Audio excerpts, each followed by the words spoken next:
आज सुबह भी कोहरे की घनी चादर से पूरा दिल्ली एनसीआर ढका हुआ था, जिसका असर ट्रैफिक पर भी पड़ा है। दिल्ली में कोहरे की वजह से लोग परेशान हैं ही, और साथ में कॉकटेल मिला हुआ है यहाँ पर प्रदूषण का, यानी कि कोहरा प्रदूषण का जो कॉकटेल है दिल्ली वालों के लिए काफी भारी है। आज सुबह राजधानी में एयर क्वालिटी इंडेक्स यानी AQI का जो औसत रहा वो करीब 380 दर्ज किया गया। ये बहुत खराब श्रेणी में आता है। कई इलाकों में AQI 400 के पार रहा। दिल्ली में पहले से ही ग्रैप 4 की पाबंदियां लागू हैं। इसी तरह से नोएडा में भी आज सुबह 394 AQI दर्ज किया गया। मौसम विभाग ने आज रात कोहरे का येलो अलर्ट जारी किया है। रात में घना कोहरा रहेगा जो बुधवार सुबह तक छाया रहेगा। आज दिन में आसमान साफ रहने का अनुमान है। इसके साथ साथ आज का जो न्यूनतम तापमान है वो 9 से 11 डिग्री सेल्सियस तक रह सकता है। और गोवा नाइट क्लब के हादसे के मुख्य आरोपी लूथरा ब्रदर्स को आज भारत लाया जा रहा है। रॉयल थाई पुलिस दिल्ली की फ्लाइट से दोनों भाइयों को भेजेगी, जहां दोपहर 1:45 पर दिल्ली ये पहुंचेंगे और दोनों भाइयों को दिल्ली एयरपोर्ट पर ही गोवा पुलिस गिरफ्तार करेगी। उसके बाद कोर्ट में पेश करके ट्रांजिट रिमांड लेगी। दिल्ली से दोनों को गोवा ले जाया जाएगा। बताया जा रहा है कि गोवा क्लब हादसे में फायर सेफ्टी के इंतजाम नहीं थे और लापरवाही की वजह से 6 दिसंबर की रात 25 लोगों की जान चली गई। इस हादसे के बाद लूथरा ब्रदर्स थाईलैंड भाग गए थे। तो आपको बता दें कि लूथरा ब्रदर्स जो गोवा अग्निकांड के मुख्य आरोपी हैं और उस नाइट क्लब के मालिक हैं जिसमें आग लगी थी, 25 लोगों की जान गई थी। आखिरकार आज वो थाईलैंड से दिल्ली लौटेंगे और दिल्ली से उन्हें गोवा पुलिस गिरफ्तार करेगी। फिर कोर्ट में पेशी होने के बाद ट्रांजिट रिमांड लिया जाएगा और उन्हें गोवा ले जाया जाएगा। इस वक्त की एक और बड़ी खबर आपको बता दें, दिल्ली में 2 भाइयों के मर्डर से सनसनी फैल गई है। उत्तर पूर्वी दिल्ली के जिला के जाफराबाद इलाके में 2 भाइयों को कई राउंड गोलियां मारकर उन्हें मौत के घाट उतार दिया गया। पुलिस के मुताबिक ये वारदात रात 1:40 पर हुई। फायरिंग की खबर मिलते ही पुलिस मौके पर पहुंची और 31 साल के फजील की उस वक्त तक मौत हो चुकी थी। 33 साल का उनका भाई नदीम अस्पताल उन्हें पहुंचाया गया था जो इलाके के लोग थे उनके जरिए, लेकिन डॉक्टरों ने उनको भी वहां पर मृत घोषित कर दिया। और चश्मदीदों का कहना है कि दोनों को मारने के लिए 48 गोलियां मारी गई थी। वारदात वाली जगह से 30 से ज्यादा गोलियां चली हैं।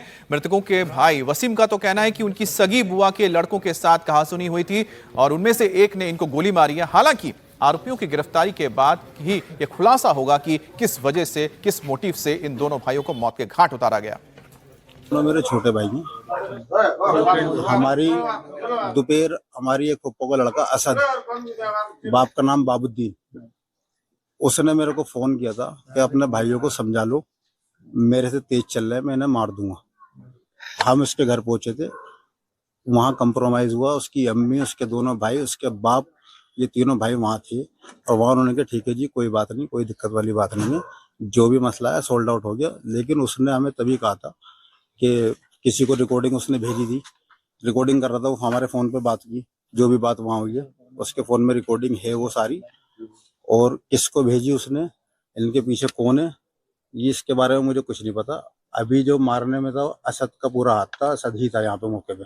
और पीएम मोदी ने विजय दिवस पर शहीदों को नमन किया है। सैनिकों के साहस और बलिदान को उन्होंने देश के लिए खास बताया है और ये दिन सैनिकों की वीरता को सलाम है, ये प्रधानमंत्री मोदी की ओर से कहा गया है। तो प्रधानमंत्री मोदी ने विजय दिवस के मौके पर सैनिकों को सलाम किया है। प्रधानमंत्री मोदी इस वक्त विदेश दौरे पर हैं।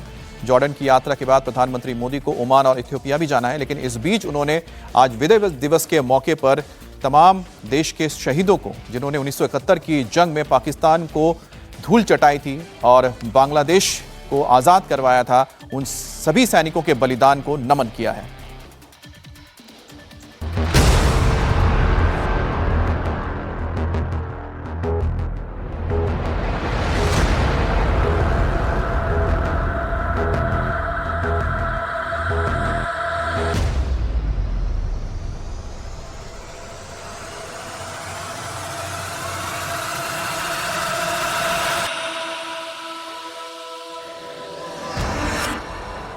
विजय दिवस पर ऑपरेशन सिंदूर का शौर्य।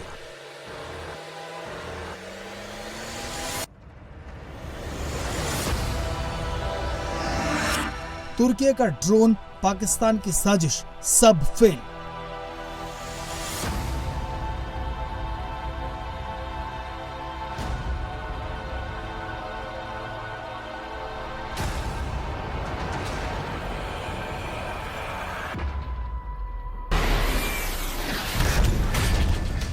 आपने अभी तक ऑपरेशन सिंदूर के दौरान पाकिस्तान के अंदर तबाह होते आतंकियों के अड्डों की तस्वीरें देखी, पाकिस्तानी एयरबेस पर भारतीय मिसाइलों का प्रहार देखा, थर थर कांपते शहबाज शरीफ और आसिम मुनीर को देखा। अब देखिए पाकिस्तान के साथ साथ साजिश के मददगारों की इंटरनेशनल बेइज्जती। देश की राजधानी नई दिल्ली में आर्मी चीफ के घर के आंगन में रखा गया ड्रोन तुर्की में बना है। इसे पाकिस्तान ने ऑपरेशन सिंदूर के दौरान इस्तेमाल किया, लेकिन इससे पहले कि अपने टारगेट तक पहुंच पाता, इसे भारतीय सेना के एयर डिफेंस सिस्टम ने मार गिराया। इस ड्रोन का नाम है यीहा। इस ड्रोन के पुर्जे आर्मी चीफ के घर पर डिस्प्ले में रखे गए हैं, जो बता रहे हैं कि कैसे पाकिस्तानी हमले की चिंधियां उड़ा दी गई। तुर्की में बने हिया ड्रोन ने 10 मई को लाहौर इंटरनेशनल एयरपोर्ट से उड़ान भरी। इसका टारगेट जालंधर था। 180 किलोमीटर के रेंज वाला ड्रोन 2000 मीटर की ऊंचाई पर उड़ रहा था। कामिकाजी सीरीज के इस आत्मघाती ड्रोन में 10 किलो विस्फोटक भरा हुआ था, लेकिन जालंधर पहुंचने से पहले ही सेना के एयर डिफेंस सिस्टम L-17 ने इसे ढेर कर दिया। पहली बार इंडिया टीवी आपको दिखा रहा है ऑपरेशन सिंदूर में पाकिस्तान के द्वारा इस्तेमाल किया हुआ टर्किश ड्रोन हिया। इसे लाहौर से स्टार्ट किया गया था। 180 किलोमीटर से लेकर 200 किलोमीटर तक इसकी रेंज थी। जैसे ही ये भारत के एयर स्पेस में घुसा, उसके तुरंत बाद ही भारतीय एयर डिफेंस ने इसे पूरी तरह से खत्म कर दिया। ये हियाज है जो कि टर्किश ड्रोन है। ऐसे और भी ड्रोन रिकवर किए गए हैं इस समय भारतीय सेना के द्वारा, और यहाँ पे जो इसका पाथ है वो लिखा हुआ है, यानी टेक ऑफ पॉइंट लाहौर से हुआ, फिर अमृतसर के पॉइंट पर इसे जूस 23 और L-70 गन के द्वारा पूरी तरह से ढेर कर दिया गया। उसके साथ साथ आप यहाँ पर देखेंगे तो इसका पूरा का पूरा जो ये रिकवर है, डेटा एक्सट्रैक्ट किया गया। एक्सट्रैक्ट करने के बाद जो डेटा एक्सट्रैक्शन डिवाइस के जरिए और बाकी जो डिटेल्स थी वो चेक की गई, और इससे बिल्कुल क्लियर हो गया कि ये पाकिस्तान के द्वारा वो साजिश थी जिसके जरिए वो भारत के एयर स्पेस में आकर जलंधर या आसपास के एरिया में भारी तबाही मचाना चाहता था। लेकिन भारत का एयर डिफेंस, इसके अलावा इंटीग्रेशन आकाश तीर के साथ और मल्टीपल लेवल जो रडार से उन्होंने इसे डिटेक्ट किया और पूरी तरह से एयर डिफेंस ने इसे खात्मा कर दिया। ये ड्रोन विजय दिवस समारोह से पहले दिखाया गया।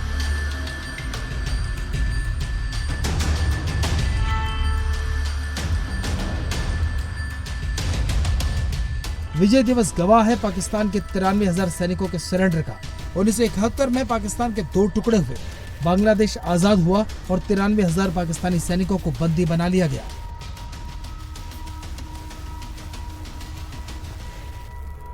उसी विजय दिवस से पहले ये ड्रोन बताता है कि पाकिस्तान आज भी मार खा रहा है।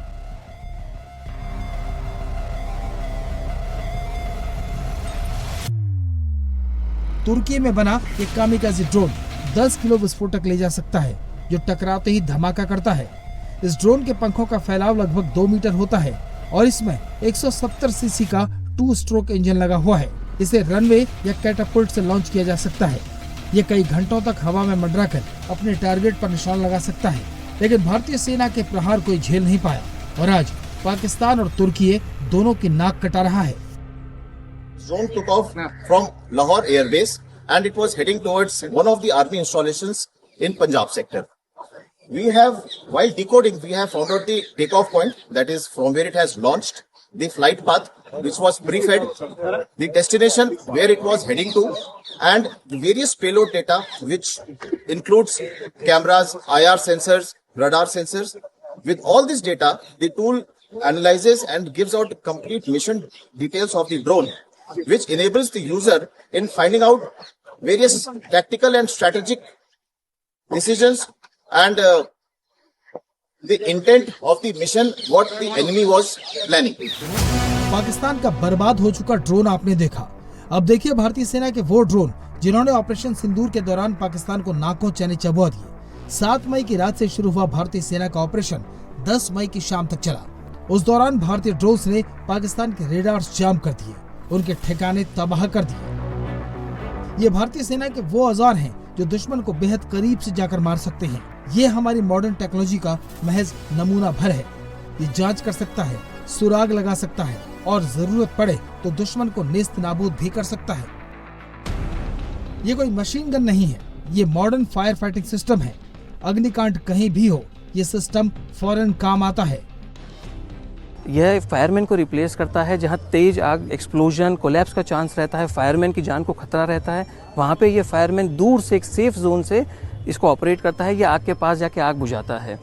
इसके अंदर लाइव ऑप्टिकल और थर्मल फीड आता है स्क्रीन के ऊपर, जो उनको एक रियल सिचुएशनल अवेयरनेस देता है। ये तीनों आर्मी, एयरफोर्स और इंडियन नेवी तीनों में इंडक्ट हुआ है। रिसेंटली ये विशाखापट्टनम रिफाइनरी में यूज हुआ था एक भीषण आग में। ये बुलेट प्रूफ बंकर है, बड़ा हो या छोटा, हर तरह के हथियार के वार से ये महफूज है। इसे डिजाइन ही इस तरह से किया गया है कि हमारे जवान दुश्मन के भीषण हमले की सूरत में भी सुरक्षित रहेंगे। इतना ही नहीं, आर्मी चीफ के घर पर दावत में जो व्यंजन परोसे गए वो भी पाकिस्तान को थर्राने वाले हैं। ये वही हथियार हैं जिन्होंने पाकिस्तान के छक्के छुड़ा दिए और अब हम इनके नाम की दावत उड़ा रहे हैं।